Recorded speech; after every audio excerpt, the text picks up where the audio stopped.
কলাদা কলাদা, তোকে একটা কথা অনেকদিন থেকে আমি বলবো বলবো বলতেছি না।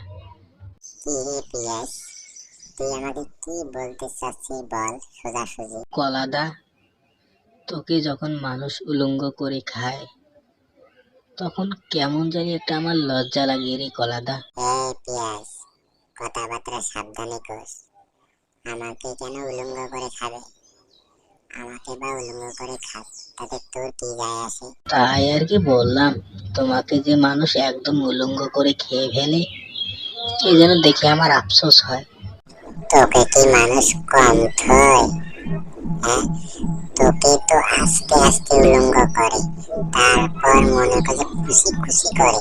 তখন কি যে আমার আনন্দ লাগে জানিস? আমার কিন্তু হেব্বি লাগে। হ্যাঁ, নিজেরটা টনটনা। আমাকে নয় একবারে উলঙ্গ করলো, তোকে যে আস্তে আস্তে উলঙ্গ করে তখন খুব ভালো লাগে, তাই না রে? যাক বাদ দাও, তোমাকে উলঙ্গ করে আমাকে উলঙ্গ করে আমরা আর থাকবো আর কদিন দুনিয়ায়, তো বন্ধু হিসেবেই না থেকে যাই।